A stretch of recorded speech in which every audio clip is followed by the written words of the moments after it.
October 31st, Ketchmark attorneys or law firm was awarded a $1.78 billion, I guess that's permission to file a lawsuit Right. against NAR, Keller Williams, and Home Services of America.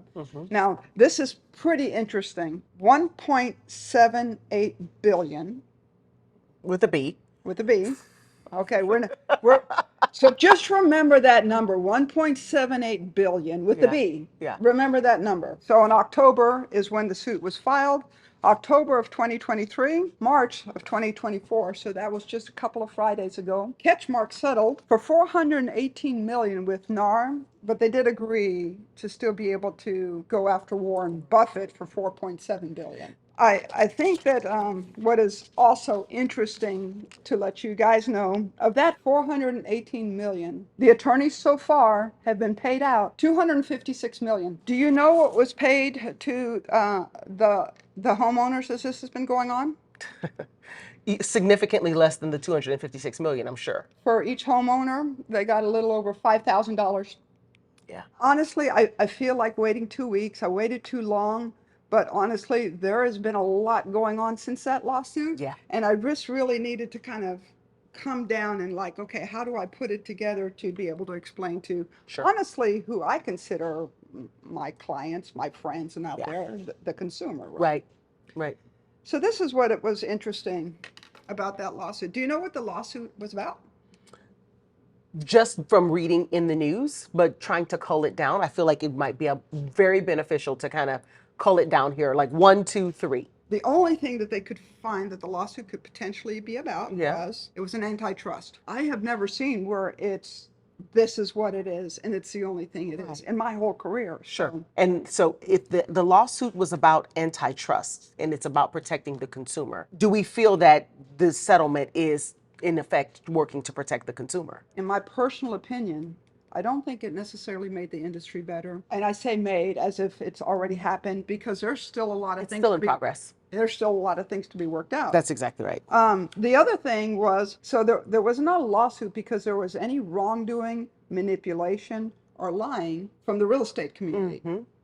The lawsuit really came around because of one thing. You pull up an MLS sheet and it'll show you paying buyer's agent X commission. Yep. So as a listing agent, I go and I meet my seller. I sit down, we have a conversation. Of course, the conversation is going to be what their home value is. We're going to run some comps. Right. Here on our team, we run both the CMA and we also do absorption-based analysis on the home because pricing is definitely important. We talk about the marketing that we're going to do. We go over the contracts and all that kind of stuff. At the end of all of it, the discussion is had that, hey, this is going to be my fee. It's going to cover what I get paid, what my broker gets paid. It's going to cover the advancement I'm making in marketing costs and expenses. Photography and all the other things that professional agents do. Well, in all honesty, quite a bit of time. Sure. That's going to be my portion. Yeah.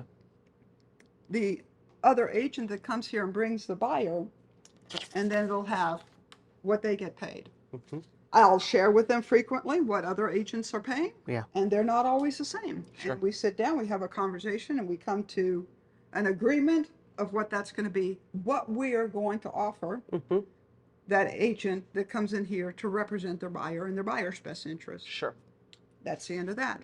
The argument was not that the fee was there. The argument was in that MLS agreement, that fee was offered to all agents. So whether you were with Keller Williams, EXP, EXP, Right. whether you were with Remax, whether you were a mom and pop brokerage, it didn't matter where you worked as an agent. This was a fee that you were going to get.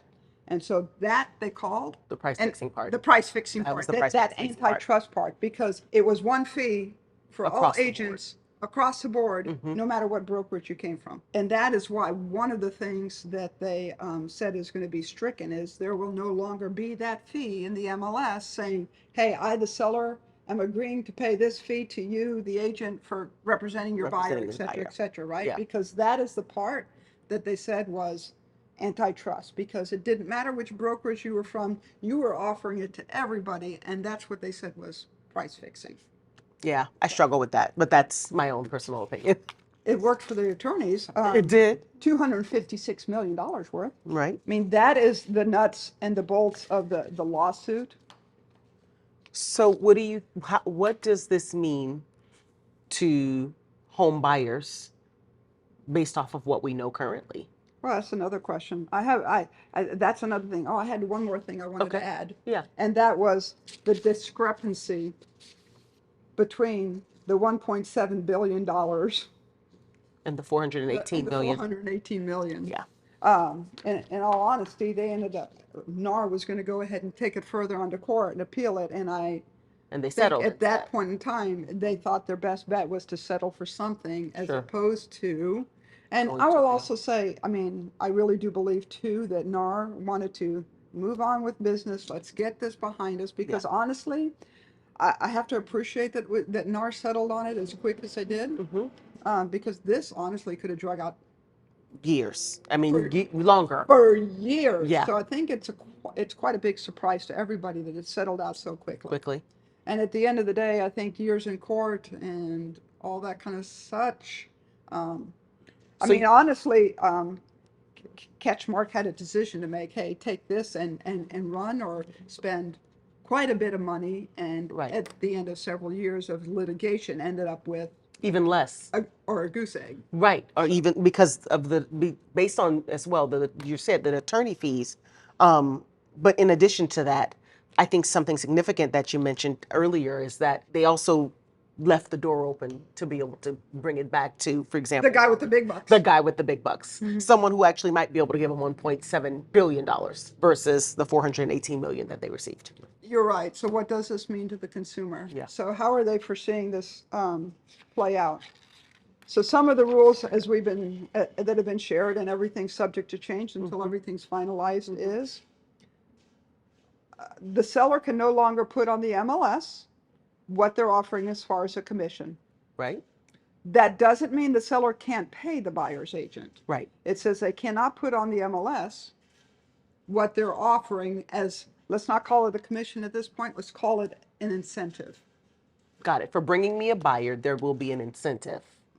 Not really. What it's saying now is, so first of all, as an agent, when my phone rings and I get that, hey, I'm calling about 123 Banana Street. Yeah. And my answer is, when would you like to go look at that?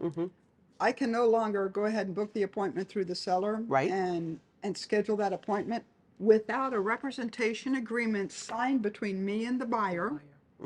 I read And that representation agreement has to state in there what I expect to be paid for by the buyer. by the buyer. So you have a buyer, and this was my, my initial concern was, oh my gosh, you've got these buyers, they've got down payments, they've got their closing costs, they've got, Yeah. I mean, I don't know where they're going to come up with the money. The to do additional so. monies. And as discussion is going on and everything else, well, first of all, let me discuss how I would have this conversation with the seller, because yes, as a buyer, you have all your typical closing costs that you pay and down payments and everything else. And let's face it, a lot of buyers that we work with are just barely scraping everything together to Right. buy a home. To buy let a home. alone add more expense onto that. So I think what we're going to see in the industry happen is, yes, I'll sit down with the buyer, we'll have a consultation, we'll put in here what I expect to get paid, and from there moving forward, I will go show homes, et cetera, et cetera. So the question comes back to, how's that buyer going to afford that? Right. Well, I'm going to move over to my conversation with the seller, and that conversation with the seller basically, the conversation I'm going to have with the seller is basically going to say, listen, for decades and decades, the seller has paid the commission for both the agent and for the buyer. The difference here is that commission is not going directly to the agent anymore to incentivize the agent to come and bring you a client. Instead, that fee of whatever you're going to pay or whatever you're going to offer, because it's not fixed. I just want that on record. Right. It's not fixed. Whatever that fee or that compensation or that incentive, whatever it is you want to call it, that's going to be offered is going to go directly now to the buyer. Right. So I see. in essence, the buyer is being incentivized now. And if you think about it, that kind of makes sense, because at the end of the day, the buyer is buying a home. The buyer has sat down. They have written out an agreement between them and their agent. And their agent. Right? Just like a seller consultation, it's a buyer consultation. Right. Right? That buyer, of course, if they're looking at homes and they have several options, A, B, and C, all homes being priced the same, home A is offering a compensation to the buyer to help offset that cost. Home B is offering a compensation to the buyer to help offset that cost. Yeah. And home C says, no, sorry, that's your cost, I'm not buying it. I think ultimately, like if that were to happen to us as agents and our buyer still wanted to buy that home, we would have had no choice. We would have gone to the house. We would have written up the contract. You're not paying an agent.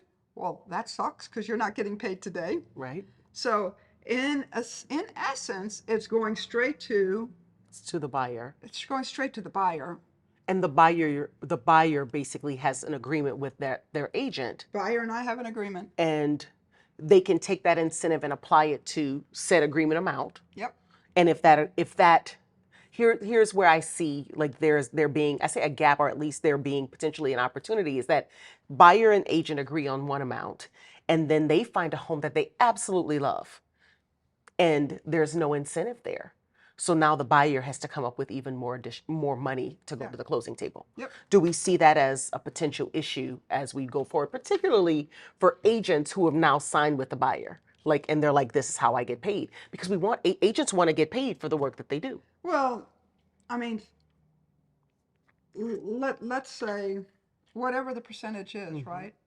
If you have 3 homes and that third home is a little bit cheaper, but that buyer has to be out of pocket the commission that they're paying to their agent, is it really cheaper? Yeah. It's kind of like homes today, right? I will tell you this, if you knew the numbers of what the average agent in America makes, you would realize that an agent here that works as a real estate agent does it for the love of the job, more so than the money. What do you think? Who is it?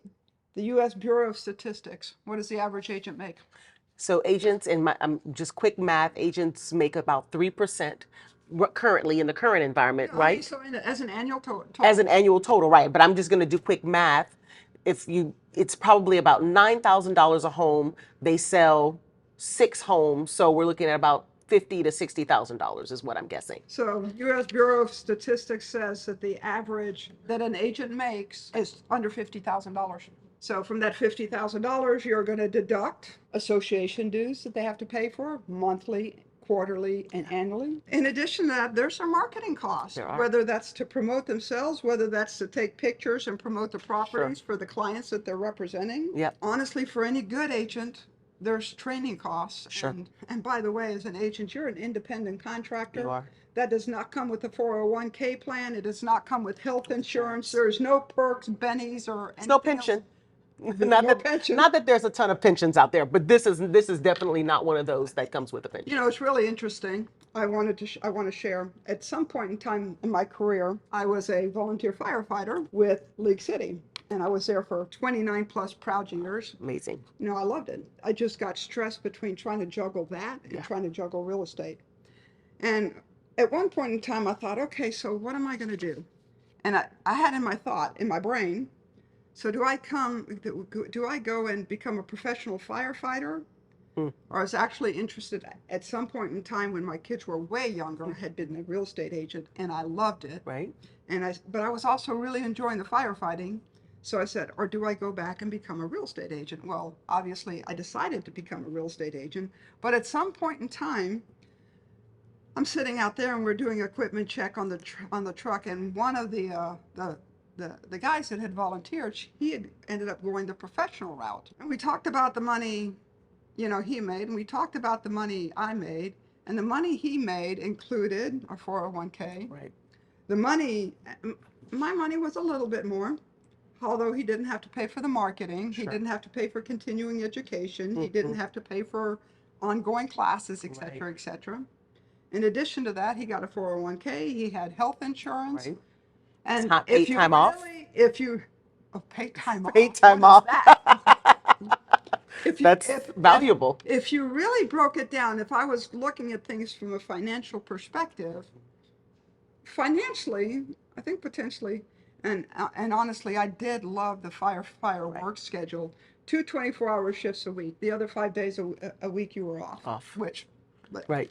although I wouldn't want to be off 5 days a I week know, either. right? You would find something to do. That's what you would do. That's the problem. That's a.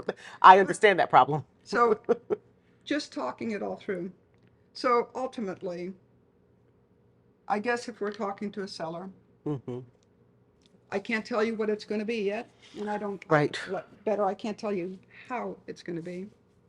I apologize. I'm doing all the talking. You're fine. I think you're more informed in this realm. I think you. Because you do the, I do vacation rentals. I'm a realtor, but like this won't be something I'm faced with directly.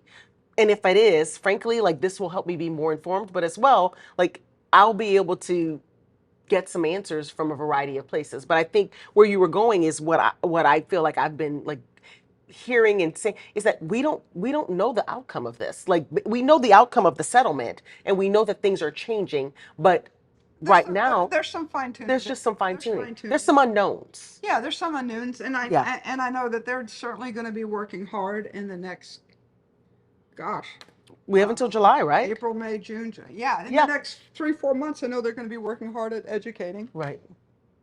Because in the realm of things, um, if you have an agent representing you Hmm. as a buyer, and definitely I think you should, obviously that agent does need to get paid. Sure. Um, I mean, and the other, I'm sorry to cut you off, but the other thing that like pops in my head when you say that is, well, I mean, there's for sale by owner. Like do I need representation? Because that might be something that I can do on my own. that is a very good question. Do you know statistically, there's a couple of statistics on for sale by owner. Hmm. Statistically, they're in 3 to 4 times the lawsuits than a house that is sold with two realtors on either side. Hmm. In addition to that, if you look at statistically what they got for the house and you average it out with the other Yeah. homes in their neighborhood that have sold, Hmm. they actually ended up with less money in their pockets by the time they negotiated down their cost, or they said, we're saving the money so we can come down and all that. Yeah. And so statistically, they actually end up walking away with less money in their pockets Hmm. than somebody that had, I want to say, because I do think, this is where I do think this is going to benefit people, um, than if they had a professional, educated realtor working on their behalf, Right. negotiating for them. Sure. And the comparison that I make, because I feel like this is going to be a paradigm shift for a lot of people, it's the way that it's been happening for the last 50 years is clearly going to change. But how many times I mean, you see it on judge shows, you see it on court shows. How many times do you go to court and I'm going to represent myself, Your Honor? Those generally, I mean, when you look at it from a TV perspective, you don't Those are our represent those yourself. are our commenting pros. And You don't represent yourself. Like I I I you I use a professional to do so. I do think this is a good thing that's going to come out of that. I do think, there's places and countries where you go to school for 2 years Right. to become a real estate agent. Hmm. Um, that's that's a long time. It is. Time to be I an think attorney. it's been a little bit easy to become a real estate agent. I think that's also why that average price is Right. so low, because The barrier I to entry I was want to say this kindly, and I believe everybody starts off new. So this is not to say there's anything wrong with a new agent, but I'm just going to be frank. What I do see a lot is agents that have been agents for years. They don't do continuing education. They don't educate themselves. They don't stay abreast. they Yeah. don't stay abreast and learn how to best represent their client. And Sure. I, this is going to sound tacky, but there are agents out there that I think are glorified door openers, and I can guarantee you there's a whole lot more in the transaction that goes on than opening up the door. That's only point one. There's another 9, 10, 12, 15 points that happen depending on how complex the transaction gets too. Oh, I think I have a list on my desk. I'll show it to you. There's Yeah. like 90 other things. But I mean, Yes. It just it is a lot. right. It is It's a a lot, a lot. lot, a lot. It's a lot. Um, I mean, in a way too, you have to be kind of like that well versed. I'm not saying we're insurance experts. I'm not No. saying we're title experts or inspection experts, but you kind of have to know a little bit about. A lot of things. a lot of different things because you're also checking to make sure that they are getting those right quotes and getting that right direction and things like that. And I'll tell you, every industry out there is human. I've made errors and mistakes as well. And, thank goodness I've had title or mortgage or whatever. It's like, hey, catch me on something. Sure. I promise you, with insurance companies, title companies, mortgage companies, a lot of them, that's Yeah. what we're all there for. That's why Is it's a to make team to work together. it is a team to It work is a together. team to work together. Like it just is. Yeah, I mean, the full blow, the thing something you said earlier about July, I don't know that many people know. Like, so it sounds like all of this takes effect starting July 2024. So right now, if I'm a seller and I want to sell my home, do I wait or do I jump in the market now, knowing that, wait, if I don't sell now, then I might have a little bit more money in my pocket later in July. What would you suggest? Well, that's a good question. I think there's two things. There's two answers to that question. If you're not offering an incentive to the buyer to help them with the cost of, I mean, Set. frank, let's be frank. A year ago they didn't have. So if you're not offering some kind of incentive to that buyer, um, I think I think you're going to find that maybe your neighbor is. Right? And the other question to that is, if you're saving that whatever percent is, who's going to save it? You or that buyer that's going to be forking out that money? Very fair. So you can't both save that money, Right. right? It's just, So, yeah. so does that mean the buyer's going to save it? Well, then they're not really going to save it because, right? So Yeah. I think you're going to get fair market value, and fair market value is a premise that every house is sold for here, right? Right. I mean, there's certain expectations that come along with a house. Mhm. Some houses offer some things that other homes don't have. Exactly.